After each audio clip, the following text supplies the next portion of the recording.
بسم الله الرحمن الرحيم. الحمد لله رب العالمين، والصلاة والسلام على أشرف الأنبياء والمرسلين وعلى آله وأصحابه أجمعين ومن تبعهم بإحسان إلى يوم الدين. أما بعد. محترم بھائیو اور دوستو، آج ہم نے جو آیات پڑھنی ہیں ان کی تلاوت آپ ابھی عشاء کی نماز میں سن چکے ہیں، اور یہ آیات ہیں سورۃ آل عمران کی آیت نمبر 100 سے لے کر آیت نمبر 109 تک. یہی آیات آپ نے ابھی عشاء کی نماز میں سنی ہیں. تو ان آیات کی تفسیر اور ان کی تشریح شروع کرتے ہیں. اللہ تعالیٰ نے ارشاد فرمایا: اعوذ باللہ من الشیطان الرجیم، یا ایہا الذین آمنوا ان تطیعوا فریقا من الذین اوتوا الکتاب یردوکم بعد ایمانکم کافرین. اے ایمان والو،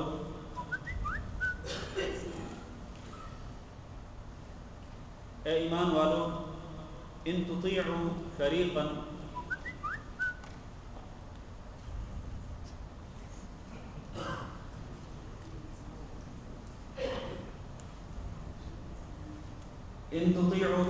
من الذین اوتوا الکتاب، اے ایمان والو اگر تم اطاعت کرو گے اس فریق کی کہ جس کا تعلق اہل کتاب سے ہے، اہل کتاب کے ایک فریق کی اگر تم اطاعت کرو گے تو یردوکم بعد ایمانکم کافرین، تو وہ تمہیں لٹا دیں گے تمہارے ایمان کے بعد کفر کی حالت میں. معنی یہ ہے کہ اگر تم اہل کتاب کے ایک گروہ کی اطاعت کرو گے اور ان کی باتوں کو مانو گے تو پھر یہ لوگ تمہیں چھوڑیں گے نہیں، یہ لوگ تمہیں کافر کر کے ہی چھوڑیں گے، ایمان کے بعد تمہیں مرتد کر کے ہی چھوڑیں گے. اور یہاں فریقا من الذین اوتوا الکتاب سے مراد اہل کتاب کا جو ایک گروہ ہے جس کی طرف اللہ تعالیٰ نے اشارہ فرمایا ہے، اس سے مراد یہودیوں کا گروہ ہے. کہ اگر اے ایمان والو اگر تم یہودیوں کے اس گروہ کی باتوں کو مانو گے اور ان کی فرمانبرداری اور ان کی اطاعت گزاری کرو گے تو یہ نہیں چھوڑیں گے آپ کو. یردوکم بعد ایمانکم کافرین، یہ تمہارے ایمان کے بعد تمہیں مرتد بنا کے چھوڑیں گے، تمہیں کافر بنا کے چھوڑیں گے.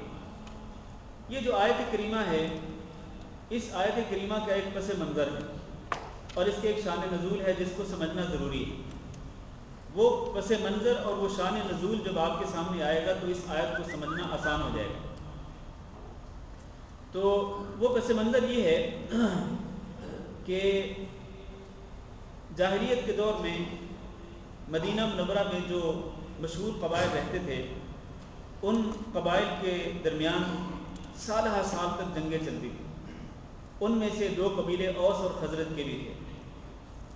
ان دو قبیلوں کے درمیان، یہ دونوں قبیلے مدینہ منورہ میں مقیم تھے، ان دونوں قبیلوں کے درمیان سالہ سال تک کئی سال تک جنگیں چلتی تھیں.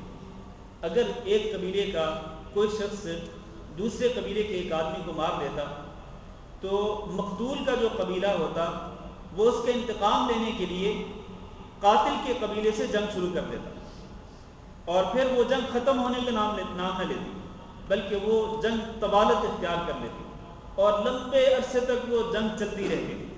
اور دونوں فریق ایک دوسرے کو قتل کرنے کے درپے ہوتے، دونوں قبیلے۔ اسی طرح بنو بکر اور بنو تغلب، یہ دو قبیلے، یہ بھی مدینہ منورہ میں مقیم تھے، اور ان کے درمیان بھی جنگیں چلتی تھیں، اور سالہ سال تک، کئی سال تک، حتیٰ کہ بنو بکر اور بنو تغلب کے درمیان ایک جنگ ایسی چھڑی کہ جو 50 سال تک جاری رہی، 50 سال تک۔ تو یہ لوگ ایک دوسرے کے خون کے پیاسے تھے، یہ حالت تھی ان کی، اور ان کی وجہ سے ان کے آس پاس جو رہنے والے جو لوگ تھے وہ بھی بدامنی کا شکار ہو گئے، وہاں پر بھی قتل و غارت بڑھتی چلی گئی، اور لوگ جو ہیں وہ ایک دوسرے کو مارنے کے درپے ہوتے، ایک دوسرے کے خون کے پیاسے ہوتے۔ یہ کب؟ یہ جاہلیت کے دور میں، جب اللہ رب العزت نے ان لوگوں کو اسلام قبول کرنے کی توفیق دی، تو اسلام ایک بہت بڑی نعمت تھی۔ اسلام، اللہ رب العزت نے اس اسلام کے ذریعے ان لوگوں پہ بہت بڑا احسان کیا کہ جو لوگ ایک دوسرے کے خون کے پیاسے تھے وہ سب اس اسلام کی برکت سے بھائی بھائی بن گئے، اور آپس میں شیر و شکر ہو گئے۔ ان کے درمیان جو محبت پیدا ہوئی، ان کے درمیان جو الفت پیدا ہوئی، اور ان کے درمیان جو انس تھا، جو پیار تھا، اس کا کیا کہنا۔ اس کے بارے میں اگر ہم مختلف واقعات ذکر کرنا چاہیں تو بہت بڑا وقت چاہیے۔ بہت ہی مثالی پیار تھا ان کے درمیان، بہت ہی مثالی ان کے درمیان محبت تھی، جبکہ اس سے پہلے وہ ایک دوسرے کے خون کے پیاسے تھے۔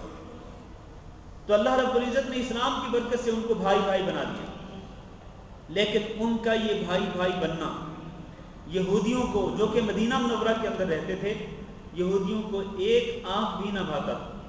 ان کو اچھا نہیں لگتا تھا کہ یہ لوگ کل تک تو ایک دوسرے کے خون کے پیاسے تھے، ایک دوسرے کے شدید دشمن تھے، اور آج یہ شیر و شکر ہو گئے، آج ایک دوسرے کے بھائی بھائی بن گئے۔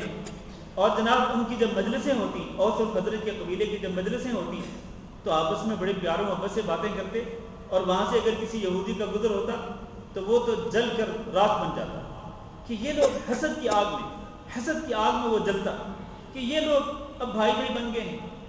ایک مرتبہ ایسے ہوا کہ اوس اور خزرج کے لوگ اسی طرح سے بیٹھے ہوئے تھے، آپس میں پیار و محبت سے باتیں کر رہے تھے۔ وہاں سے ایک یہودی جس کا نام شماس تھا، شماس بن قیس، وہاں سے اس کا گزر ہوا، اس نے دیکھا تو اس سے برداشت نہ ہوا، اور وہ حسد کی آگ میں جلنے لگا۔ اس نے ایک نوجوان تیار کیا، یہودیوں میں سے ایک نوجوان کو تیار کیا، کہنے لگا جاؤ، یہ اوس اور خزرج کے لوگ اکٹھے بیٹھے ہیں، ان کی مجلس میں جا کے ان کے درمیان ایک پرانی جنگ ہوئی تھی جس کو بعاث کہا جاتا تھا، جنگ بعاث، کہا کہ ان کے درمیان جا کے جنگ بعاث کا تذکرہ چھیڑ دو۔ اور پھر اس وقت جب جنگ بعاث ہوئی تھی ان کے درمیان، تو دونوں طرف سے ایک دوسرے کے خلاف اشعار پڑھے گئے تھے، ذرا وہ اشعار پڑھ دینا، دونوں کے ایک دوسرے کے خلاف جو اشعار تھے وہ ذرا پڑھ دینا۔ بس جناب وہ شخص آیا، وہ یہودی شیطان آیا، اور اس نے اوس اور خزرج کے لوگوں کے درمیان بیٹھ کر یہ چنگاری چھوڑ دی، اور اس چنگاری کو چھوڑنے کا اس کا مقصد بھی یہی تھا کہ ان کے درمیان آگ بھڑک اٹھے۔ چنانچہ اس نے یوم بعاث کا تذکرہ کیا، اور دونوں کے جو ایک دوسرے کے خلاف اشعار تھے وہ ذکر کیے۔ بس پھر کیا تھا، پھر تو جناب اوس اور خزرج کے لوگ ایک دوسرے کے خلاف باتیں کرنے لگے۔ ابھی پیار و محبت سے ان کے درمیان گفتگو ہو رہی تھی، لیکن اب یہ جب چنگاری چھوڑی گئی اور اس کے ذریعے ان دونوں کے درمیان جذبات کو ابھارا گیا، تو وہ دونوں ایک دوسرے کے خلاف بولنے لگے۔ پہلے تو تو میں ہوئی، اور پھر اس کے بعد نوبت کہاں تک جا پہنچی، نوبت جہاں تک جا پہنچی کہ دونوں ایک دوسرے کو دوبارہ جنگ کے لیے چیلنج کرنے لگے، اور کہنے لگے کہ وہ جو حرہ کا میدان ہے مدینہ منورہ کے اندر، آؤ پھر وہاں حرہ کے میدان میں دیکھتے ہیں کون ہے تم میں بہادر جو ہمارے خلاف لڑے گا اور ہمارے ساتھ جنگ کرے گا۔ ایک دوسرے کو جنگ کا چیلنج کر بیٹھے۔ جب یہ خطرناک صورتحال پیدا ہوئی ان دو مشہور قبیلوں کے درمیان کہ جو مسلمان ہو چکے تھے، بھائی بھائی بن چکے تھے، ان کے درمیان جب یہ بگڑتی ہوئی صورتحال سنگین صورت اختیار کر گئی، تو اس کی خبر اسی دوران نبی صلی اللہ علیہ وسلم کو مل گئی۔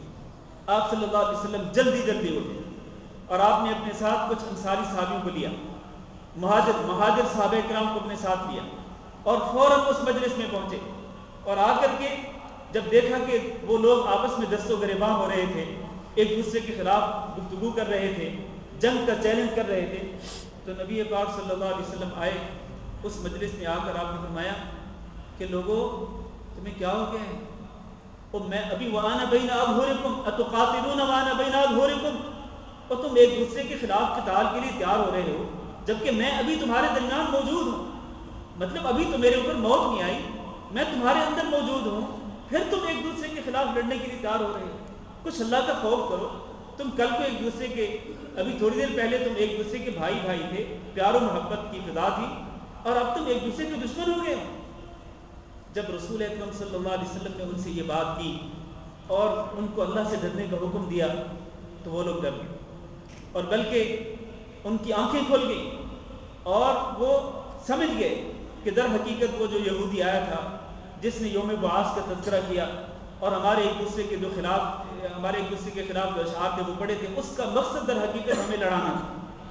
تو وہ سمجھ گئے، اور پھر اس کے بعد ان کو جب ندامت ہوئی اور پچھتاوا ہوا تو سب اٹھے ایک دوسرے کے گلے مل کر ایک دوسرے سے اظہار افسوس کرنے لگے. بلکہ بعض صحابہ کرام رو پڑے کہ یہ کیا ہو گیا ہمارے ساتھ، یہودی کی اس سازش کا ہم شکار ہو گئے. میرے بھائیوں، اس واقعے کے بعد یہ آیت نازل ہوئی. اللہ تعالیٰ نے فرمایا یا ایھا الذین آمنو، اے ایمان والو اور اے اوس اور خزرج کے لوگوں، ان تطیعوا فریقا من الذین اوتوا الکتاب، یہ یہودیوں کے ایک گروہ جو تمہیں لڑانا چاہتا تھا، اگر تم واقعتاً ان کی باتوں میں آ جاتے تو پھر کیا ہوگا؟ یردوکم بعد ایمانکم کافرین، تو یہ تمہیں کافر بنا کے چھوڑتے. مطلب تمہاری نوبت یہاں تک جا پہنچتی کہ تم ایک دوسرے کی گردنیں مارتے ہوئے کافر ہو جاتے. اگر تم واقعتاً اس طرح کر لیتے کہ حرہ کے میدان میں جمع ہو جاتے اور لڑائی شروع ہو جاتی تو ایک دوسرے کی گردنیں مار کر تم کافر بن جاتے. تو اللہ رب العزت نے ان اہل ایمان کو متنبہ فرمایا کہ اے اہل ایمان خبردار رہو، یہ یہودی تمہارے خلاف سازشیں کرتے ہیں اور یہ یہودی تمہیں لڑانا بھڑانا چاہتے ہیں اور تمہیں مرتد کرنا چاہتے ہیں. ہم پہلے بھی ذکر کر چکے ہیں، پچھلے درس میں بھی، اس سے پچھلے درس میں بھی، کہ یہودیوں کو یہ بات اچھی نہ لگتی تھی کہ مدینہ کے لوگ اسلام قبول کریں. جو شخص اسلام قبول کرنا چاہتا وہ اس کے دل میں شکوک و شبہات پیدا کرتے اور اسلام کے خلاف مختلف اعتراضات کرتے، اور اگر کوئی شخص اسلام قبول کر لیتا تو اس کو اسلام سے برگشتہ کرنے کے لیے، اسلام سے پھیرنے کے لیے، اس کو مرتد کرنے کے لیے مختلف طریقے اختیار کرتے تھے. میرے بھائیوں، ان طریقوں میں سے ایک طریقہ یہ بھی تھا کہ وہ ان دونوں کے درمیان پرانے واقعات ان کے درمیان ذکر کرتے، پرانے واقعات چھیڑ دیتے تاکہ یہ دونوں آپس میں، یہ لوگ مسلمان آپس میں لڑ کر ایک دوسرے کی گردنیں ماریں، ایک دوسرے کو قتل کریں اور پھر یہ کفر کی حالت تک پہنچے. اس آیت کریمہ سے یہ بھی ثابت ہوتا ہے کہ اگر اہل ایمان ایک دوسرے کی گردنیں مارنا شروع کر دیں، اہل ایمان ایک دوسرے کو قتل کرنا شروع کر دیں تو وہ کیا ہو جاتے ہیں؟ وہ کفر کا ارتکاب کرتے ہیں. یہی وجہ ہے کہ رسول اکرم صلی اللہ علیہ وسلم نے حجۃ الوداع میں جو خطبہ ارشاد فرمایا تھا اس میں آپ صلی اللہ علیہ وسلم نے یہ بھی ارشاد فرمایا کہ لا ترجعوا بعدی کفارا یضرب بعضکم رقاب بعض، کہ تم میرے بعد، اے مسلمانوں، تم میرے بعد کافر نہ بننا کہ تم ایک دوسرے کی گردنیں مارنا شروع کر دو، ایک دوسرے کو قتل کرنا شروع کر دو. نہیں، اس طرح ایک دوسرے کو قتل کر کے تم کافر نہ بننا. بالکل وہی بات اللہ تعالیٰ نے یہاں بھی ذکر کی کہ اگر تم ایک دوسرے کو مارنا شروع کر دیتے اے مسلمانوں تو پھر تم کافر بن جاتے. اس کے بعد فرمایا وَكَيْفَ تَكْفُرُونَ، اور تم کیسے کفر کر سکتے ہو، وَأَنْتُمْ تُتْلَى عَلَيْكُمْ آيَاتُ اللَّهِ، اور تمہارے اندر تو ابھی اللہ کی آیات کی تلاوت کی جا رہی ہے، وَفِيكُمْ رَسُولُهُ، اور تمہارے اندر ابھی اس کا رسول بھی موجود ہے. مطلب یہ ہے کہ تم ذرا عقل سے کام لو، ابھی تو قرآن مجید کی تلاوت تمہارے اندر ہو رہی ہے اور اللہ کے رسول تمہارے اندر موجود ہیں، تو تم کس طرح کفر کر سکتے ہو؟ اس رسول کی موجودگی میں اور اس قرآن کی موجودگی میں تم ایک دوسرے کو مار کر، ایک دوسرے کو قتل کر کے کافر ہو جاؤ گے؟ یہ کیسے ہو سکتا ہے؟ تم ایسے نہ کرو، متنبہ رہو. یہ لوگ تمہیں لڑانا بھڑانا چاہتے ہیں، تمہیں ایک دوسرے سے لڑا کر کفر تک پہنچانا چاہتے ہیں، تو تم ایسی سازش کا شکار نہ ہو. اس کے بعد فرمایا وَمَن يَعْتَصِم بِاللَّهِ، اور جو شخص اللہ کو مضبوطی سے تھام لے. اللہ کو مضبوطی سے تھامنے کا معنی یہ ہے کہ جو شخص اللہ کے دین مضبوطی سے تھام لے، فقد ہدی الی صراط مستقیم، تو اس کی رہنمائی کر دی گئی صراط مستقیم کی طرف، سیدھے راستے کی طرف اس کی رہنمائی کر دی گئی، مطلب اس کو سیدھا راستہ دکھلا دیا گیا۔ کس کو؟ جو اللہ کے دین کو مضبوطی سے تھام لیتا ہے۔ لہذا اے ایمان والو، تم اللہ کے دین کو مضبوطی سے تھامے رکھو، تم صراط مستقیم پر گامزن رہو گے۔ لیکن اگر تم نے اللہ کے دین کو مضبوطی سے نہ تھاما اور تم ایک دوسرے کے خلاف لڑنا، تم نے ایک دوسرے کے خلاف قتال شروع کر دیا، ایک دوسرے سے جنگ شروع کر دی، ایک دوسرے کی گردنوں کو مارنا شروع کر دیا، تو پھر تم صراط مستقیم سے بھٹک جاؤ گے، سیدھے راستے سے ہٹ جاؤ گے۔ لہذا اگر تم سیدھے راستے پر رہنا چاہتے ہو، صراط مستقیم پر رہنا چاہتے ہو، اس پر چلتے رہنا چاہتے ہو، تو پھر تم اللہ کے دین کو مضبوطی سے تھام لو۔ ان دونوں آیات کا خلاصہ یہ ہے کہ اللہ رب العزت نے اہل ایمان کو متنبہ فرمایا کہ یہودیوں کی سازشوں سے تم خبردار رہو۔ اور آج بھی میرے بھائیوں بہت اشد ضرورت ہے اس بات کی کہ ہم جو اہل اسلام ہیں، جو اہل ایمان ہیں، وہ یہودیوں کی سازشوں سے متنبہ رہیں۔ یہودی آج بھی سازشیں کر رہے ہیں، مختلف قسم کی سازشیں کر رہے ہیں، اور ان کی سازشوں میں سے ایک بہت بڑی سازش کیا ہے؟ وہ ان کی جو ثقافت ہے، جو میڈیا کے ذریعے ہمارے گھروں کے اندر پہنچ رہی ہے، یہ یہودیوں کی سازش ہے۔ ہمیں ان کی اس سازش سے متنبہ رہنا چاہیے کہ ان کی ثقافت آج ہمارے ہر گھر کے اندر پہنچ چکی ہے، ہر گھر کے اندر، بلکہ ہر شخص کی جیب تک وہ پہنچ چکی ہے۔ یہ آج کل جو نئے موبائل ہیں، آئی فون ہو یا گیلیکسی ہو، جس میں انٹرنیٹ چلتا ہے، اس کے ذریعے لوگ سب کچھ دیکھ سکتے ہیں، سب کچھ سن سکتے ہیں۔ اور وہ جو یلغار ہے مغربی ثقافت کی، مغربی ثقافت کی یلغار نے مسلمانوں کو بری طرح سے لپیٹ رکھا ہے۔ مسلمان اس سازش کا شکار ہو چکے ہیں۔ یہی وجہ ہے کہ آج مسلمان ان کی ثقافت سے متاثر ہو کر اپنی ثقافت سے برگشتہ ہو رہے ہیں، مسلمان اپنے دین سے دور ہو رہے ہیں۔ تو یہودیوں کی جتنی بھی سازشیں ہیں، ان سازشوں سے ہر وقت مسلمانوں کو متنبہ رہنا چاہیے۔ اگر ہم متنبہ رہیں گے اور اللہ کے دین کو مضبوطی سے تھامے رکھیں گے تو صراط مستقیم پہ چلتے رہیں گے۔ لیکن اگر ہم ان کی سازشوں کا شکار ہو گئے اور اللہ کے دین سے دور چلے گئے تو پھر یقینی طور پر صراط مستقیم ہم سے دور چلا جائے گا اور ہم صراط مستقیم سے بھٹک جائیں گے۔ اللہ تعالیٰ سے دعا ہے کہ اللہ ہم سب کو استقامت نصیب فرمائے۔ اس کے بعد فرمایا یا ایھا الذین آمنوا، اے ایمان والو، اور میں پہلے بھی کئی مرتبہ کر چکا ہوں کہ اللہ رب العزت جب یہ پکار دیتا ہے کہ اے ایمان والو، اس پکار پر توجہ دینی چاہیے، کیونکہ اس کے بعد اللہ تعالیٰ یا کسی خیر کا حکم دیتا ہے یا پھر کسی برائی سے ڈراتا ہے، کسی شر سے اللہ تعالیٰ منع کرتا ہے۔ تو اس لیے ہمیں اہل ایمان کو اس طرح کی اللہ کی پکاروں پر توجہ دینی چاہیے۔ فرمایا اے ایمان والو اتقوا اللہ، اللہ تعالیٰ سے ڈرتے رہو، حق تقاتہ، اور اللہ تعالیٰ سے اس طرح ڈرو جس طرح اس سے ڈرنے کا حق ہے۔ ولا تموتن، اور اے اہل ایمان تمہاری موت نہ آئے الا وانتم مسلمون، مگر اس حالت میں کہ تم مسلمان ہو، یعنی تمہاری موت اسلام کی حالت میں ہی آئے۔ ایسا نہ ہو کہ تم اسلام کو چھوڑ چکے ہو اور پھر تمہاری موت آئے، نہیں، بلکہ تمہارا خاتمہ، تمہاری موت جو ہے وہ اسلام کی حالت میں آنی چاہیے۔ یہاں ذرا غور کیجئے، اللہ رب العزت نے سب سے پہلے اللہ تعالیٰ سے اس طرح ڈرنے کا حکم دیا جس طرح اللہ تعالیٰ سے ڈرنے کا حق ہے۔ اللہ تعالیٰ کا ڈر، اللہ کا خوف، اور خصوصاً یہ بات کہ جس طرح اللہ سے ڈرنے کا حق ہے، اس کا کیا معنی ہے؟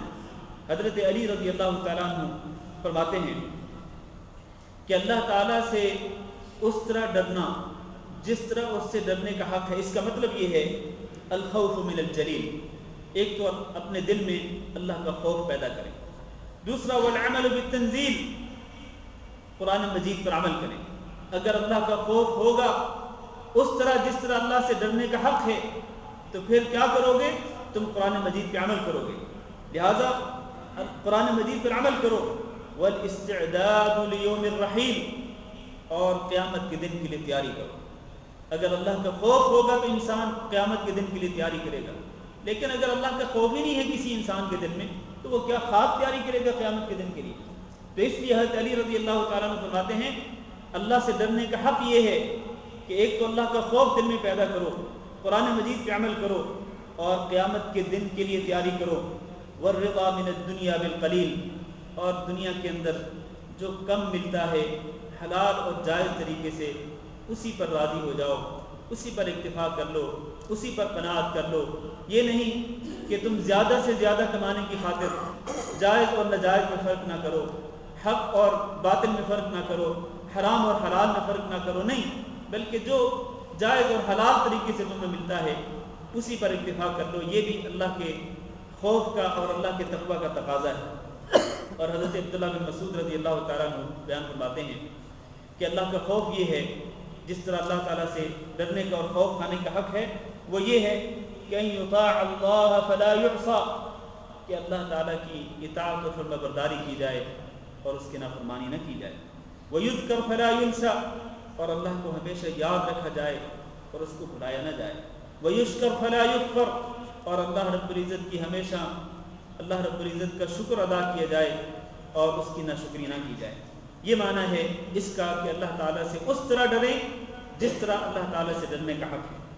اور امام ابن تیمیہ رحمہ اللہ بیان کرتے ہیں کہ اللہ تعالیٰ سے ڈرنے کا مطلب یہ ہے کہ اللہ تعالیٰ نے جتنے اوامر صادر فرمائے ہیں، جتنے احکامات اللہ تعالیٰ نے ذکر کیے ہیں قرآن مجید کے اندر، ان تمام کے تمام احکامات پہ عمل کرو، اور جتنی چیزوں سے اللہ تعالیٰ نے منع فرمایا ہے ان تمام چیزوں سے اجتناب کرو، پرہیز کرو۔ یہی معنی ہے اس بات کا کہ اللہ تعالیٰ سے اس طرح ڈرو جس طرح اللہ تعالیٰ سے ڈرنے کا حق ہے۔ اگر ہمارے اندر یہ اللہ کا خوف ہوگا اور ہم اللہ تعالیٰ سے اس طرح ڈریں گے جس طرح اللہ سے ڈرنے کا حق ہے، تو پھر یقیناً ہم اللہ کے احکامات پر عمل کریں گے، اور اللہ تعالیٰ نے جن باتوں سے منع کیا اور اللہ نے جن چیزوں کو حرام کیا ہم ان سے اجتناب کریں گے۔ لیکن اگر اللہ کا خوف نہیں تو پھر نہ تو اللہ کے احکام پر عمل کریں گے اور نہ پھر اللہ رب العزت کی محرمات سے اجتناب کریں گے۔ تو اس لیے میرے بھائیوں، ہمیں اللہ تعالیٰ سے اس طرح ڈرنا چاہیے جس طرح اللہ تعالیٰ سے ڈرنے کا حق ہے۔ اور یہ بھی معلوم ہونا چاہیے کہ جب یہ آیت نازل ہوئی تو ظاہر ہے کہ یہ جو اللہ نے فرمایا کہ اس طرح ڈرو جس طرح ڈرنے کا حق ہے، مطلب پورا حق ادا کر دو اور اللہ کے تمام احکامات پہ عمل کرو اور اللہ کی تمام منہیات اور محرمات سے اجتناب کرو۔ جب یہ آیت نازل ہوئی تو صحابہ کرام کہنے لگے اللہ کے رسول، یہ کس کے بس کی بات ہے؟ کس کے بس کی بات ہے کہ وہ اللہ تعالیٰ سے اس طرح ڈرے جس طرح ڈرنے کا حق ہے؟ یہ ڈرنے کا حق کون ادا کر سکتا ہے؟ ہم میں سے کون ہے جو اس کی استطاعت رکھتا ہو؟ تو اللہ تعالیٰ نے اس آیت کو منسوخ کر دیا، اور اللہ رب العزت نے کون سی آیت نازل فرمائی؟ سورۃ التغابن میں اللہ تعالیٰ نے فرمایا فاتقوا اللہ ما استطعتم، اللہ تعالیٰ سے اس طرح اللہ تعالیٰ سے اتنا ڈرو جتنا تم استطاعت رکھتے ہو۔ اپنی استطاعت کے مطابق اللہ تعالیٰ سے ڈرتے رہو، استطاعت کے مطابق اللہ کے احکامات پر عمل کرو، اور حتی الامکان کوشش کرو کہ اللہ رب العزت نے جن باتوں سے منع کیا ان سے اجتناب کرو، جن چیزوں کو حرام کر دیا ان سے پرہیز کرو۔ لہٰذا جہاں تک ممکن ہو ہر مومن کو اللہ تعالیٰ سے ہر وقت ڈرتے رہنا چاہیے اور اللہ کے تمام احکامات پر عمل کرنے کی کوشش کرنی چاہیے، اور جتنی چیزوں سے اللہ تعالیٰ نے منع فرمایا ان سے اجتناب اور پرہیز کرنا چاہیے۔ اللہ تعالیٰ سے دعا ہے کہ اللہ ہم سب کو اس کی توفیق دے۔ دوسری بات جو اللہ نے اس آیت میں فرمائی، وَلَا تَمُوتُنَّ إِلَّا وَأَنْتُمْ مُسْلِمُونَ، اے اہل ایمان تمہاری موت حالت اسلام کے اندر ہی آئے۔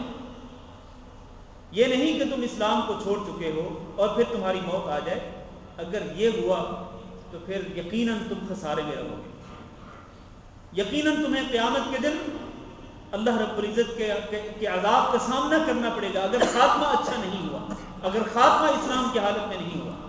اس سے ثابت ہوتا ہے کہ خاتمہ بالخیر، اچھا خاتمہ جو ہے ایمان پر، اسلام پر، یہ جو خاتمہ ہے اس کی بڑی اہمیت ہے۔ اسی لیے اللہ رب العزت نے، اور خصوصاً آپ کو پتہ ہے کہ یہ جو خطاب ہے اللہ رب العزت کا ویسے تو عام ہے، دنیا قیامت تک آنے والے تمام اہل ایمان سے خطاب ہے، لیکن جب یہ فرمان نازل ہوا تھا تو اس وقت اس فرمان کو سننے والے سب سے پہلے مخاطب کون تھے؟ صحابہ کرام۔ تو صحابہ کرام کو اللہ تعالیٰ سب سے پہلے حکم دے رہا ہے کہ اے نبی صلی اللہ علیہ وسلم کے ساتھیوں، تم اللہ تعالیٰ سے ڈرتے رہو اور اسلام پر قائم اور دائم رہو حتیٰ کہ تمہاری موت اسلام کی حالت میں آئے۔ اس سے ثابت ہوتا ہے کہ ہمارے لیے، میرے اور آپ کے لیے تو اس حکم کی اور بھی زیادہ تاکید ہے کہ ہم حالت اسلام میں قائم اور دائم رہیں، اور ہمارا خاتمہ ہو تو ایمان اور اسلام کی حالت میں ہو، اللہ کی فرمانبرداری کی حالت میں ہو، اس حالت میں ہو کہ اللہ تعالیٰ ہم سے راضی ہو اور ہم اللہ تعالیٰ سے راضی ہوں۔ میرے بھائیوں، اچھے خاتمے کی اتنی اہمیت ہے کہ رسول اکرم صلی اللہ علیہ وسلم نے ارشاد فرمایا کہ ایک شخص اہل جنت کے اعمال کرتا ہے، اہل جنت کے نیک اعمال کرتا ہے، اور یہ اعمال کرتے کرتے کرتے وہ جنت کے اتنا قریب پہنچ جاتا ہے کہ اس کے اور جنت کے درمیان صرف ایک ہاتھ کا فاصلہ رہ جاتا ہے۔ پھر اچانک وہ کوئی برا عمل کرتا ہے اور پھر اسی برے عمل پر اس کا خاتمہ ہو جاتا ہے، چنانچہ وہ جہنم میں داخل ہو جاتا ہے۔ اور ایک شخص ساری زندگی جہنم والے لوگوں کے عمل کرتا ہے، لیکن آخر میں اللہ تعالیٰ اس کو آخری لمحات میں کسی اچھے عمل کی توفیق دے دیتا ہے، پھر اسی پر اس کا خاتمہ ہو جاتا ہے، تو اللہ تعالیٰ اس کو جنت میں داخل کر دیتا ہے۔ پھر فرمایا رسول اکرم صلی اللہ علیہ وسلم نے کہ انما الاعمال بالخواتیم، کہ اعمال کا دار و مدار خاتموں پر ہے، لہذا کسی شخص کو دھوکے میں نہیں رہنا چاہیے کہ میں نے نمازیں پڑھ لی، میں نے روزے رکھ لیے، میں نے حج کر لیے، میں نے صدقے کر لیے، میں نے اتنی نیکیاں کر لی۔ میرے بھائیوں، خاتمے کا کچھ پتہ نہیں، مجھے اور آپ کو نہیں پتہ کہ میرا اور آپ کا خاتمہ کس حالت میں ہوگا۔ ہمیں اللہ تعالیٰ سے امید تو رکھنی چاہیے، اللہ تعالیٰ سے سوال تو کرتے رہنا چاہیے کہ خاتمہ بالایمان ہو اور خیر پر ہو اور اسلام کی حالت میں ہو، اللہ کی اطاعت اور فرمانبرداری کی حالت میں ہو۔ لیکن میرے بھائیوں، ہمیں اس کی، ہمارے پاس کوئی گارنٹی نہیں، اس لیے ہر وقت انسان کو اپنے خاتمے کے متعلق سوچنا چاہیے، اور اگر انسان اپنے خاتمے کے متعلق فکر کرے گا تو یقیناً وہ اپنی اصلاح کی کوشش کرے گا، اور ہر وقت وہ اللہ تعالیٰ کو راضی رکھنے کی کوشش کرے گا، ہر وقت وہ توبہ کرتا رہے گا، استغفار کرتا رہے گا، اللہ تعالیٰ سے معافی مانگتا رہے گا۔ لیکن ایک شخص ایسا ہو کہ جس کو اپنے خاتمے کی فکر ہی نہ ہو، تو وہ اللہ تعالیٰ سے غافل ہو جائے گا، وہ توبہ سے غافل ہو جائے گا، استغفار سے غافل ہو جائے گا، اللہ کے اوامر سے غافل ہو جائے گا۔ اس لیے اللہ تعالیٰ نے خاص طور پر اس کی تاکید فرمائی کہ لا تموتن الا وانتم مسلمون، تمہاری موت نہ آئے مگر اس حالت میں کہ تم مسلمان ہو۔ اور مسلمان کس کو کہتے ہیں؟ مسلمان اللہ کے فرمانبردار کو کہتے ہیں، کہ اللہ کی فرمانبرداری کی حالت میں تمہاری موت آئے۔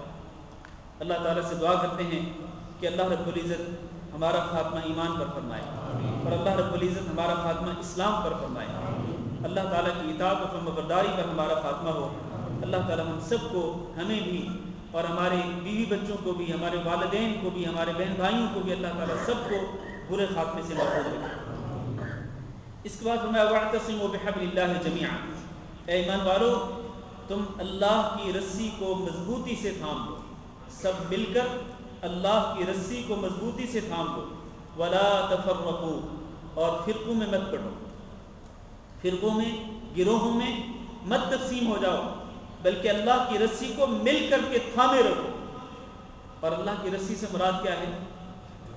اللہ کی رسی سے مراد قرآن مجید۔ رسول اکرم صلی اللہ علیہ وسلم نے ارشاد فرمایا کہ کتاب اللہ هو الحبل الممدود من السماء الى الارض، کہ یہ جو کتاب اللہ ہے یعنی قرآن مجید، یہ اللہ رب العزت کی وہ رسی ہے جس کو اللہ تعالیٰ نے پھیلا دیا ہے آسمان سے زمین کی طرف۔ اور ایک حدیث میں فرمایا کہ یہ وہ رسی ہے کہ جس کا ایک سرا اللہ رب العزت کے ہاتھ میں ہے اور دوسرا سرا جو ہے وہ اس زمین پر ہے۔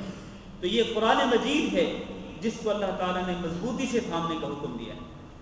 اور میرے بھائیوں، اگر آج بھی، بلکہ اس سے پہلے کی بات کرتے ہیں کہ جب تک مسلمانوں نے اس کتاب اللہ کو مضبوطی سے تھامے رکھا، وہ فرقہ بندی سے محفوظ رہے، وہ گروہ بندی سے محفوظ رہے۔ لیکن جب مسلمانوں نے اس کتاب اللہ کو چھوڑ دیا، اللہ کی رسی کو چھوڑ دیا، اور اس کتاب اللہ کو بند کر کے خوبصورت غلافوں میں لپیٹ کر جب الماریوں کی زینت بنا دیا، اور اس کتاب اللہ کو پڑھنے کی زحمت نہیں کی، اس میں تدبر نہیں کیا، اس میں غور و فکر نہیں کیا، اس کو دستور حیات نہیں بنایا، جب مسلمانوں نے کتاب اللہ کو چھوڑا، اللہ کی اس رسی کو چھوڑا، تو ان کے درمیان فرقہ بندی پیدا ہو گئی، ان کے درمیان گروہ پیدا ہو گئے، اور پھر گروہ بھی ایسے کہ ہر گروہ دوسرے گروہ پر فتویٰ لگاتا ہے کہ فلاں گروہ کافر اور میں مسلمان، وہ باطل پر میں سچ پر۔ اس طرح کی گروہ بندی آج بھی مسلمانوں کے اندر موجود ہے۔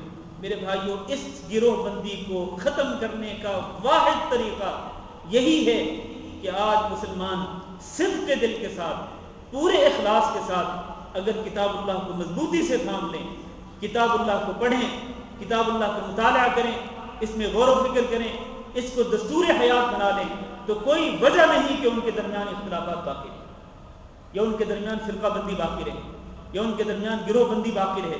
ہو نہیں سکتا ہے، ناممکن ہے یہ۔ لیکن کیا کہیے اس کو کہ آج مسلمانوں نے اس کتاب اللہ کو چھوڑ دیا۔ تو فرمایا وَاعْتَصِمُوا بِحَبْلِ اللَّهِ جَمِيعًا، اللہ کی رسی کو، اللہ کے قرآن کو، اللہ کے دین کو مضبوطی سے تھام لو، اور سب مل کر اللہ کے دین کو مضبوطی سے تھامو، وَلَا تَفَرَّقُوا، اور فرقوں میں مت تقسیم ہو۔ اس سے ثابت یہ ہوا کہ اللہ رب العزت کے ہاں فرقہ بندی جو ہے یہ ممنوع ہے، گروہ بندی ممنوع ہے۔ اللہ تعالیٰ اس کی اجازت نہیں دیتا ہے، اللہ تعالیٰ اس کی اجازت نہیں دیتا کہ مسلمان گروہوں میں تقسیم ہوں۔ اللہ تعالیٰ یہ چاہتا ہے کہ سارے کے سارے مسلمان ایک امت بن کر رہیں۔ ان هذه امتکم امۃ واحدہ، تمہاری یہ امت ایک امت ہونی چاہیے۔ وانا ربکم، اور میں ہی تمہارا رب ہوں، لہذا تم میری ہی عبادت کرو۔ تو اس طرح مسلمانوں کو ایک امت بننا چاہیے، اور ایک جماعت بننا چاہیے، اور فرقہ بندی سے پرہیز کرنا چاہیے۔ اس کے بعد فرمایا وَاذْكُرُوا نِعْمَةَ اللَّهِ عَلَيْكُمْ، اے اہل ایمان اللہ کے احسان کو یاد کرو جو اس نے تمہارے اوپر کیا۔ کیا احسان تھا؟ اذ کنتم اعداء، جب تم ایک دوسرے کے دشمن تھے، فألف بین قلوبکم، پھر اس نے تمہارے دلوں میں الفت پیدا کر دی، اس نے تمہارے دلوں کو جوڑ دیا۔ فاصبحتم بنعمته اخوانا، پھر تم اس کے احسان کے ساتھ، اس کی نعمت کے ساتھ ایک دوسرے کے بھائی بن گئے۔ وکنتم علی شفا حفرۃ من النار، اور تم تو جہنم کے گڑھے کے کنارے پر پہنچ چکے تھے۔ فانقذکم منها، تو اس نے تمہیں اس سے نجات دے دی۔ اس آیت کریمہ میں اللہ رب العزت یہ اوس اور خزرج کے لوگوں کو اسی بات کی تذکیر کر رہے ہیں، یاد دہانی کرا رہے ہیں کہ یاد کرو تم ایک دوسرے کے دشمن تھے۔ ابھی جن کا میں نے تذکرہ کیا ہے کہ ان کے درمیان سالہ سال تک جنگیں چلتی تھیں، اللہ تعالیٰ اسی احسان کا ذکر کر رہا ہے۔ یاد کرو کہ تم ایک دوسرے کے دشمن تھے، ایک دوسرے کے خون کے پیاسے تھے، اللہ تعالیٰ نے تمہارے اوپر احسان کیا، اللہ نے تمہیں اسلام قبول کرنے کی توفیق دی، پھر تم ایک دوسرے کے بھائی بن گئے۔ اور یاد کرو تم تو جہنم کے گڑھے کے کنارے پر پہنچ چکے تھے۔ اگر تم ایک دوسرے کے خلاف اسی طرح لڑتے رہتے، جنگیں تمہاری چلتی رہتی، تو تم تو جہنم کے کنارے پر پہنچ چکے تھے۔ تو اللہ تعالیٰ نے تمہیں جہنم کے گڑھے کے کنارے سے تمہیں بچا لیا، جہنم کے اندر گرنے سے بچا لیا۔ یہ اللہ رب العزت کا بہت بڑا احسان ہے۔ اس لیے فرمایا كَذَلِكَ يُبَيِّنُ اللَّهُ لَكُمْ آيَاتِهِ لَعَلَّكُمْ تَهْتَدُونَ، اس طرح اللہ تعالیٰ بیان کرتا ہے تمہارے لیے اپنی آیات کو، لَعَلَّكُمْ تَهْتَدُونَ، تاکہ تم ہدایت پا جاؤ۔ اس سے معلوم یہ ہوا کہ اگر ہم اللہ کی آیات کو پڑھیں گے، اللہ کی آیات کو سمجھیں گے، اللہ کی آیات میں تدبر اور غور و فکر کریں گے، اور اللہ رب العزت کی آیات پر عمل کریں گے، تو یقیناً ہدایت یافتہ بن جائیں گے۔ ہدایت ہے ہی اللہ کی آیات کے اندر۔ اگر کوئی شخص اللہ کی آیات سے دور ہوتا ہے تو وہ ہدایت سے دور چلا جاتا ہے، اور اگر کوئی شخص ہدایت پانا چاہتا ہے تو اس کو چاہیے کہ وہ کتاب اللہ کے قریب آئے، اللہ کی آیات کے قریب آئے، اللہ کی آیات کو پڑھے اور ان کا ترجمہ پڑھے، ان کی تفسیر کا علم حاصل کرے، اور پھر اللہ کی آیات کا عمل کرے، تو اس طرح وہ شخص ہدایت یافتہ ہو جائے گا۔ اس کے بعد فرمایا وَلْتَكُمْ مِنْكُمْ أُمَّةٌ، اور تم میں سے ایک امت ایسی ہونی چاہیے، ایک جماعت ایسی ہونی چاہیے کہ یدعون الی الخیر، کہ اس جماعت کے لوگ دعوت دیں خیر کی طرف، ویأمرون بالمعروف، اور وہ حکم دیں نیکی کا، وینہون عن المنکر، اور وہ برائی سے منع کریں، وأولئک هم المفلحون، اور یہی لوگ کامیابی پانے والے ہیں۔ کون لوگ؟ جو تین کام کرتے ہیں، خیر کی طرف دعوت دیتے ہیں، نیکی کے کام کی تلقین کرتے ہیں، حکم دیتے ہیں، اور برائی کے کام سے منع کرتے ہیں۔ جو لوگ یہ کام کرتے ہیں، یہ دین کا فریضہ سر انجام دیتے ہیں، امر بالمعروف کا، نہی عن المنکر کا، دعوت الی الخیر کا جو فریضہ انجام دیتے ہیں، فرمایا اولئک هم المفلحون، یہی لوگ در حقیقت کامیابی پانے والے ہیں۔ اللہ تعالی ہم سب کو ان میں شامل فرمائے۔ اس آیت کی روشنی میں ہمیں یہ بھی معلوم ہونا چاہیے کہ امر بالمعروف یعنی نیکی کا حکم دینا اور برائی سے منع کرنا، ویسے تو یہ ہر شخص کے ذمہ ہے، ویسے تو یہ ہر شخص کے ذمہ ہے کہ ہر شخص اپنی استطاعت کے مطابق یہ فریضہ سر انجام دے، یأمرون بالمعروف نیکی کا حکم دے اور وینہون عن المنکر برائی سے منع کرے، ہر شخص اپنی استطاعت کے مطابق۔ مثلا استطاعت کا معنی کیا ہے کہ آپ میں سے ہر شخص اپنے گھر کے اندر ذمہ دار ہے، اپنے گھر کا سربراہ ہے۔ گھر کے اندر ہر شخص کو چاہیے کہ وہ اپنے گھر والوں کو، اپنے بیوی بچوں کو وہ نیکی کی تلقین کرتا رہے، مثلا نماز کی تلقین کرتا رہے، سچ بولنے کی تلقین کرتا رہے۔ اسی طرح ینہون عن المنکر، وہ برائی سے منع کرتا رہے، کہ وہ جھوٹ بولنے سے منع کرتا رہے، غیبت کرنے سے منع کرتا رہے، چغل خوری سے منع کرتا رہے۔ یہ تو ہر شخص کر سکتا ہے، میں بھی کر سکتا ہوں اپنے گھر کے اندر، اور آپ میں سے ہر شخص کر سکتا ہے۔ تو ہر شخص کو اپنے زیر کفالت افراد کی اس طرح تربیت کرنی چاہیے کہ اپنے زیر کفالت افراد کو نیکی کی تلقین کریں اور برائی سے منع کریں۔ اسی طرح اگر آپ کسی کمپنی میں آپ اگر مسئول ہیں، ذمہ دار ہیں، اور آپ کے ماتحت کچھ لوگ ہیں، تو آپ اپنے ماتحت لوگوں کو نیکی کی تلقین کر سکتے ہیں، آپ ان کو برائی سے منع کر سکتے ہیں۔ یہ ہر بندہ کر سکتا ہے، جو بھی، چاہے وہ کسی بڑی ذمہ داری پر فائز ہو یا وہ کسی چھوٹی ذمہ داری پر فائز ہو، ہر بندہ اپنی استطاعت کے مطابق یہ فریضہ سر انجام دے سکتا ہے۔ لیکن اللہ تعالیٰ نے جہاں پر اس آیت کریمہ کے اندر جو حکم دیا وہ یہ ہے کہ تمہارے اندر ایک جماعت ہونی چاہیے، ایک گروہ ایسا ہونا چاہیے کہ جو اس فریضے کو خاص طور پر انجام دے، اور اس گروہ سے مراد علماء کا گروہ ہے، علماء کا گروہ کہ جن کو پتہ ہے کہ معروف کیا ہے اور جن کو پتہ ہے کہ منکر کیا ہے، تو وہ معروف کا حکم دیں اور منکر سے منع کریں اور لوگوں کو خیر کی طرف دعوت دیں۔ یہ خاص طور پر علماء کو حکم دیا جا رہا ہے کہ وہ اس فریضے کو سر انجام دیں۔ اسی لیے میں نے ابھی جو گفتگو کی ہے اس سے آپ یہ سمجھ گئے ہوں گے کہ اسلام کے اندر امر بالمعروف اور نہی عن المنکر کا جو فریضہ ہے یہ فرض عین نہیں ہے، یہ فرض کفایہ ہے کہ ایک علماء کا گروہ اگر یہ فریضہ سر انجام دے تو پھر یہ سارے لوگوں کی طرف سے ادا ہو جاتا ہے۔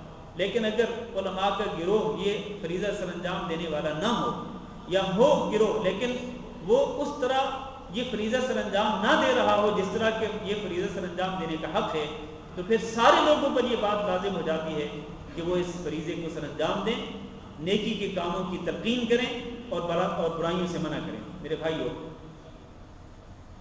ذرا متوجہ ہو، امر بالمعروف اور نہی عن المنکر کا جو فریضہ ہے یہ وہ فریضہ ہے کہ اگر اہل ایمان اس فریضے کو چھوڑ دیں، اہل ایمان اگر اس فریضے کا اہتمام نہ کریں، تو رسول اکرم صلی اللہ علیہ وسلم کے ارشاد گرامی ہے کہ جب تم امر بالمعروف اور نہی عن المنکر کو چھوڑ دو گے تو پھر تم اگر اللہ رب العزت کو پکارو گے بھی، اللہ تعالیٰ سے اگر دعا بھی کرو گے تو اللہ تعالیٰ تمہاری دعاؤں کو قبول نہیں کرے گا، اللہ تمہاری دعاؤں کو رد کر دے گا اگر تم یہ فریضہ اس سے غفلت اختیار کرو گے۔ اور آج بڑے دکھ اور افسوس سے کہنا پڑتا ہے کہ آج بہت سارے مسلمانوں نے اس فریضے سے غفلت اختیار کر رکھی۔ جس طرح میں نے پہلے کہا، اپنے گھر کے اندر بھی ہم نیکی کی تلقین نہیں کر سکتے ہیں، اپنے بیوی بچوں کو ہم برائی سے منع نہیں کر سکتے ہیں۔ میرے بھائیوں اگر یہ حالت ہو تو معلوم ہونا چاہیے کہ اس حالت میں اللہ تعالیٰ دعاؤں کو بھی رد کر دیتا ہے، اللہ تعالیٰ دعاؤں کو قبول نہیں کرتا ہے۔ اس فریضے کو ترک کرنے کی نحوست یہ ہے کہ اللہ تعالیٰ دعا جیسی عبادت، آپ کو معلوم ہے کہ اللہ کے رسول نے فرمایا کہ جب بندہ اللہ کے سامنے ہاتھ اٹھاتا ہے تو اللہ کو شرم آتی ہے کہ اللہ اپنے بندے کے ہاتھوں کو خالی لٹا دے، اس سے اللہ کو شرم آتی ہے، یعنی اللہ تعالیٰ اس قدر دعاؤں کو قبول کرنے والا ہے۔ لیکن یہ امر بالمعروف اور نہی عن المنکر کا فریضہ جو ہے، اس کو چھوڑنے کی بہت بڑی نحوست اور بہت بڑی سزا یہ ملتی ہے اللہ کی طرف سے کہ اللہ تعالیٰ دعاؤں کو رد کر دیتا ہے، اٹھے ہوئے ہاتھوں کو اللہ تعالیٰ خالی لٹا دیتا ہے۔ اور پھر لوگ کہتے ہیں کہ جی ہم تو بڑی دعا کرتے ہیں لیکن دعا قبول ہی نہیں ہوتی، پتہ نہیں کیا ہو گیا کہ دعائیں رد ہو جاتی ہیں۔ او بھائی اپنے گریبان کی طرف ذرا جھانک کے دیکھو، تم جب اللہ تعالیٰ کو پکار رہے ہوتے ہو، جب اللہ تعالیٰ سے مانگ رہے ہوتے ہو، تو کیا اس وقت تم اس فریضے کو ادا کرنے والے ہوتے ہو؟ امر بالمعروف اور نہی عن المنکر کا فریضہ ادا کر رہے ہوتے ہو یا نہیں کر رہے ہوتے ہو؟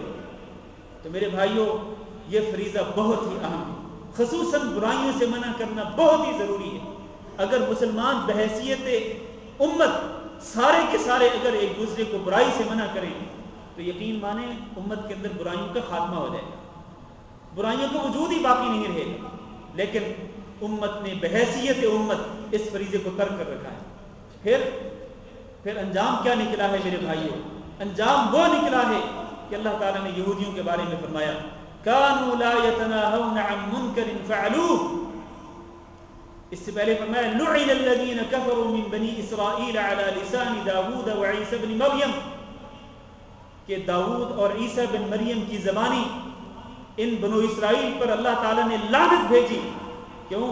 اس لیے کہ کانوا لا يتناهون عن منکر فعلوه، وہ آپس میں جو برا کام کرتے تھے اس برے کام سے ایک دوسرے کو منع نہیں کرتے تھے، منع نہ کرنے کی وجہ سے اللہ تعالیٰ نے ان پر لعنت بھیجی۔ تو میرے بھائیوں، اگر اس وجہ سے ان پر لعنت آ سکتی ہے تو کیا اگر ہم یہ کام ہم نہیں کریں گے تو کیا ہمارے اوپر اللہ کی رحمت نازل ہوگی؟ ہمیں اس چیز پر سوچنا چاہیے اور بڑی سنجیدگی کے ساتھ ہمیں اس کا جائزہ لینا چاہیے کہ کیا ہم اس فریضے کو سر انجام دیتے ہیں یا نہیں۔ اس کے بعد اللہ تعالیٰ نے فرمایا وَلَا تَكُونُوا، یا یہاں پر رک جائیں کیونکہ وقت کافی ہو چکا ہے، آج کل رات بھی چھوٹی ہے، تو یہاں پر رک جاتے ہیں۔ انشاءاللہ مزید گفتگو آگے جو ہے وہ اگلے جمعہ کو کریں گے۔ 104 آیت پر ہی ہم رکتے ہیں جس کا اختتام اولئک هم المفلحون پر ہے کہ یہی لوگ کامیابی پانے والے ہیں۔ تو اللہ تعالیٰ سے دعا کرتے ہیں کہ اللہ ہم سب کو ان کامیاب لوگوں میں شامل فرمائے اور اللہ رب العزت ہمارے گناہوں پر ہم سے درگزر فرمائے۔ اللہ رب العزت ہمیں کتاب اللہ کی شفاعت نصیب فرمائے، قیامت کے دن اللہ رب العزت ہمیں نبی پاک صلی اللہ علیہ وسلم کی شفاعت نصیب فرمائے، اور اللہ رب العزت قیامت کے دن کی حسرتوں سے اور قیامت کے دن کی ندامتوں سے ہم سب کو محفوظ رکھے۔ اللہ تعالی ہم سب کو جہنم کے عذاب سے محفوظ رکھے اور اللہ تعالی ہم سب کو عذاب قبر سے بھی محفوظ رکھے۔ اللہ ہمارا خاتمہ ایمان پر فرمائے۔ استغفر اللہ لی ولکم انہ هو الغفور الرحیم۔ کچھ سوالات ہیں، ان کے جوابات سن لیں۔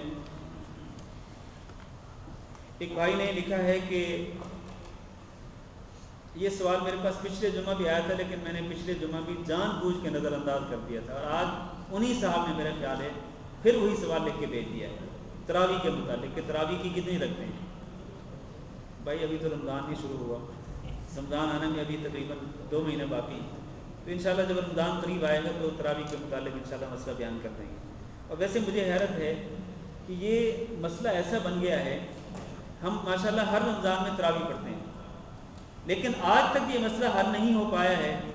ہر مرتبہ لوگ پوچھتے ہیں کہ تراویح کی رکھتے کتنی، حالانکہ ہر رمضان میں پڑھتے ہیں ماشاءاللہ، پتہ نہیں یہ مسئلہ کیوں نہیں حل ہو پا رہا ہے۔ آج تو گنے نہیں گئے جی لوگوں نے رکعتیں گنے نہیں۔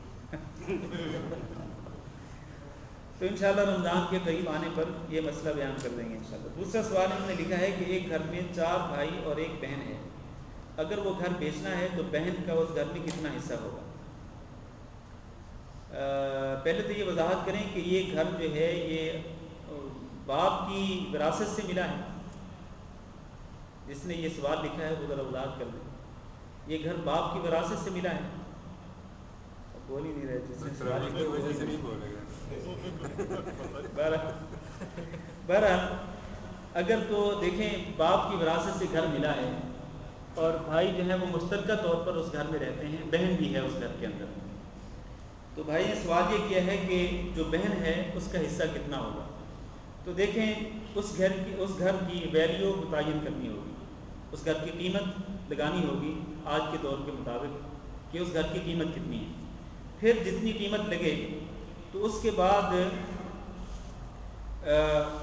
اس کو تقسیم کیا جائے گا، اس کی قیمت کو، گھر کی قیمت کو تقسیم کیا جائے گا۔ کس طرح تقسیم کیا جائے گا؟ اللہ تعالیٰ نے اس کا طریقہ، اس کا اصول اور ضابطہ بیان کر دیا للذکر مثل حظ الانثیین، کہ مرد کے لیے دگنا حصہ ہوگا اور عورت کے لیے سنگل حصہ ہوگا.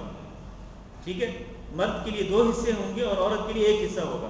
تو یہ اگر 4 بھائی ہیں تو چاروں بھائیوں کے 2 حصے ہوں گے، یعنی 8 حصے ہو جائیں گے بھائیوں کے، اور 1 حصہ جو ہے وہ ہوگا بہن کا، یعنی ٹوٹل 9 حصے ہوں گے. جتنی بھی ویلیو ہو اس مکان کی، اس گھر کی جتنی قیمت ہو، فرض کرے اس کی قیمت 10 لاکھ روپے ہے، تو آپ 10 لاکھ روپے کو 9 پر تقسیم کر لیں. پھر جو جواب آئے گا وہ حصہ ہوگا ایک بہن کا، وہ اس بہن کا حصہ ہوگا. اور پھر اس کو آپ ڈبل کر لیں تو ڈبل کریں گے تو وہ حصہ ہوگا کس کا؟ ایک بھائی کا. تو دگنا حصہ ہوتا ہے بھائی کا اور سنگل حصہ ہوتا ہے بہن کا. تو اس طرح اس کو تقسیم کیا جائے گا. ورنہ اس طرح تو نہیں ہو سکتا کہ مثلا اس گھر کے اندر 4 کمرے ہیں تو چار بھائی ہیں، ایک کمرہ تو وہ بھائی سنبھال لیں تو بہن کو ویسے فارغ کر دیں. یہ تو نہیں ہو سکتا ہے. عموماً ہوتا یہ ہے کہ بہنوں کو، بھائی جو ہے نا وہ بہنوں کو محروم کر دیتے ہیں. اور کیا کہتے ہیں جی آپ کی تو شادی ہو گئی، ہمارے والد صاحب نے آپ کی شادی کر دی تھی، تو شادی میں آپ کو جو جہیز دیا تھا وہی آپ کا حصہ ہے باپ کی وراثت میں. تو یہ بہت بڑا جرم ہے، یہ بہت بڑا ظلم ہے یہ بہنوں کے اوپر. بہنوں کا وہ حصہ نہیں ہوتا جو جہیز میں جو کچھ دیا جاتا ہے، وہ تو باپ کی طرف سے گفٹ ہوتا ہے، ہدیہ ہوتا ہے، وہ وراثت کے حصہ تھوڑا ہوتا ہے. اور پھر وراثت جو ہے وہ زندگی کے اندر تقسیم نہیں ہوتی ہے، وراثت تو مرنے کے بعد تقسیم ہوتی ہے. تو جب ایک شخص مر جاتا ہے تو اس وقت جو اس کی جائیداد ہے، جو اس کا بیلنس ہے، وہ پھر اس کی اولاد میں تقسیم ہونا ہے. اور حتیٰ کہ اگر اس کی بیوی زندہ ہے، یعنی ان بچوں کی، ان بہن بھائیوں کی اگر ماں زندہ ہے تو اس کا بھی حصہ ہوتا ہے اور ان کا بھی، سب کا حصہ ہوتا ہے، بہن بھائیوں کا بھی اور بہنوں کا بھی.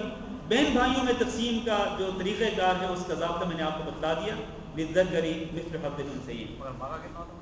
جی اگر ماں جو ہے اس کا 8واں حصہ ہوتا ہے، یعنی بیوی کا، خامن فوت ہوا، اس کی بیوی جو ہے وہ زندہ ہے اور اس کی اولاد بھی ہے، خامن کی اولاد بھی ہے، تو بیوی کو اپنے خامن کی وراثت سے 8واں حصہ ملتا ہے اگر اولاد ہو تو. اور اگر اولاد نہ ہو تو پھر ملتا ہے 4تھا حصہ، پھر 4تھا حصہ ملتا ہے. ہاں جی. کچھ بہنیں لیتی بھی نہیں ہیں، وہ ٹھیک ہے کہ نہیں؟ بھائی بہنوں کو بھائی اگر دینے والے بنیں گے تو بہنیں لیں گی. نہیں، وہ مطلب چھوڑ دیتی ہیں. نہیں، وہ دیکھیں نا، جب بھائی کہیں گے بہن مہربانی کر تو معاف کر دیں ہمیں، تیری مہربانی ہوگی، تو بہنیں تو بیچاری بڑی نرم دل ہوتی ہیں، وہ بھائیوں کو معاف کر دیتی ہیں. تو اس طرح معاف کروانے کے چکر میں نہیں پڑنا چاہیے. ہاں اگر اپنی خوشی سے، اگر بہنیں اپنی خوشی سے کہیں کہ ہمیں ضرورت نہیں ہے، آپ جو ہے وہ ہمارا حصہ لے سکتے ہیں، تو پھر ٹھیک ہے، پھر کوئی حرج نہیں. ہاں جی. کوئی صاحب عمرے کے لیے گئے اور وہ طواف الوداع بھول گئے، اب ان کو اس کا کچھ کفارہ یا کوئی چیز؟ اگر کوئی شخص بھول گیا ہو یا لاعلمی میں اس نے طواف وداع نہ کیا ہو عمرے کے بعد تو کوئی حرج نہیں. جان بوجھ کر ایسا نہیں کرنا چاہیے. لاعلمی میں اگر اس نے طواف وداع چھوڑ دیا تو کوئی حرج نہیں. ایک صاحب نے سوال لکھا ہے کہ جمعہ کے دن ایک گھڑی ایسی ہے جس میں دعا قبول ہوتی ہے، کیا یہ گھڑی امام کے خطبہ کے دوران بیٹھنے والی گھڑی ہے؟ نہیں، اس کی کوئی وہ نہیں ہے، دلیل نہیں ہے اس کی کہ 2 خطبوں کے دوران جب امام بیٹھتا ہے تو وہی گھڑی قبولیت کی گھڑی ہوتی ہے. نہیں، یہ بات درست نہیں ہے. ہاں ممکن ہے کہ یہ وہ گھڑی ہو، ممکن ہے، امکان ہے، لیکن یقینی طور پر نہیں کہا جا سکتا کہ یہی وہ گھڑی ہے جس میں اللہ تعالیٰ دعا کو قبول کرتا ہے. اصل بات یہ ہے کہ یہ جو گھڑی ہے قبولیت دعا کی گھڑی جمعہ کے دن، اس کے بارے میں 2 قسم کی احادیث ہیں اور وہ دونوں قسم کی احادیث صحیح ہیں سند کے لحاظ سے. ایک حدیث تو وہ ہے جس میں یہ ہے کہ یہ گھڑی اس وقت آتی ہے جب امام خطیب جو ہے، خطیب جمعہ جب منبر پر بیٹھتا ہے تو اس وقت سے لے کر نماز کے ختم ہونے تک درمیان میں کسی وقت یہ گھڑی آتی ہے. ایک تو یہ حدیث ہے. دوسری حدیث یہ ہے کہ یہ جو گھڑی آتی ہے یہ کب آتی ہے؟ عصر کے بعد، عصر کی نماز کے بعد سے لے کر غروب آفتاب تک، مغرب کی اذان ہونے تک، اس دوران کسی بھی وقت یہ گھڑی آتی ہے.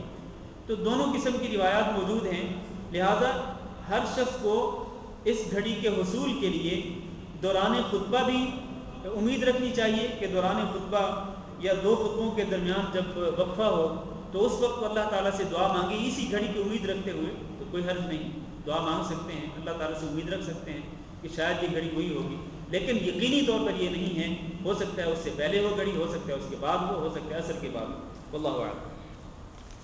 ایک بھائی نے سوال لکھا ہے کہ اگر یہ عقیل بھائی نے لکھا ہے کہ اگر آن لائن دیکھنے والوں کو کچھ پرابلم ہو تو ابھی کیا کریں؟ سلف صالحین پر لائیو ویڈیو پر کلک کر کے اس پر بھی نظر آ سکتا ہے. یہ تو پہلے بتانا چاہیے تھا, اب تو درس ختم ہو گیا. بہرحال نیکسٹ ٹائم اگر کہ اگر یہ آن لائن والے اگر سن رہے ہوں اور اگر ان کو کسی قسم کی پرابلم کا سامنا ہو تو ہمارے بھائی عقیل بھائی کی طرف سے یہ حل ہے کہ سلف صالحین پر لائیو ویڈیو نمبر 2 پہ کلک کریں. لائیو ویڈیو نمبر 2 پہ کلک کریں تو اس پر جو ہے وہ آپ پروگرام دیکھ سکتے ہیں. اچھا, ایک سوال یہ آیا ہے کہ عمرہ کرنے کے بعد عورتیں ایک دوسرے کے بال کاٹتی ہیں یا خود سے ہی کاٹ لیتی ہیں, تو کیا یہ عمل درست ہے جبکہ عورتیں احرام کی حالت میں ہوتی ہیں؟ حدیث کی روشنی میں اس سوال کا جواب دیں. دیکھیں, عمرہ کرنے کے بعد خواتین اگر ایک دوسرے کے بال کاٹیں تو کوئی حرج نہیں. ایون حتیٰ کہ اپنے بال بھی کاٹ سکتی ہیں, خواتین اپنے بال خود بھی کاٹ سکتی ہیں, اس میں کوئی حرج نہیں ہے. کیوں؟ اس لیے کہ یہ جو بال کاٹنا ہے یہ در حقیقت عمرے کا ایک واجب ہے اور حلال ہونے کے لیے, احرام کی پابندیوں سے آزاد ہونے کے لیے یہ بال کاٹنے ہیں. تو کوئی بھی شخص, حتیٰ کہ مردوں میں سے بھی کوئی شخص جو ہے جب عمرے کے سارے ارکان پورے کر لے, اسی طرح حج کے موقع پر بھی اگر کوئی شخص حج کے سارے ارکان پورے کر لے اور وہ خود اپنے بال, مثلا وہ مشین لے لے اور اپنے بال خود ہی وہ اپنے سر کو صاف کرے تو کوئی حرج نہیں. اسی طرح عورتیں بھی اپنے بال خود بھی کاٹ سکتی ہیں, کیونکہ یہ بال کاٹنا یہ وہ نہیں ہے کہ جو احرام کی حالت میں ممنوع ہے, بلکہ یہ در حقیقت احرام کی حالت سے آزاد ہونے کے لیے, احرام کی پابندیوں سے آزاد ہونے کے لیے ہے, احرام کو ختم کرنے کے لیے ہے. تو اس میں کوئی حرج نہیں. ہر شخص جو ہے وہ اپنے بال خود بھی کاٹ سکتا ہے, چاہے وہ مرد ہو چاہے وہ عورت. ایک سوال آیا ہے کہ کیا لڑکیوں کے کان چھیدنا زینت کے لیے صحیح ہے یا یہ اللہ تعالیٰ کی بناوٹ میں تبدیلی ہوگی؟ نہیں, جائز ہے, اس میں کوئی حرج نہیں ہے. کان اگر چھیدے جائیں زینت کے لیے, زیورات پہننے کے لیے, تو اس میں کوئی حرج نہیں. ہاں جی,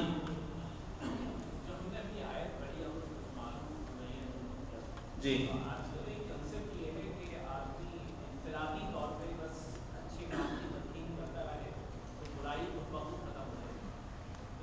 انفرادی طور پر کس کو تلقین کرے؟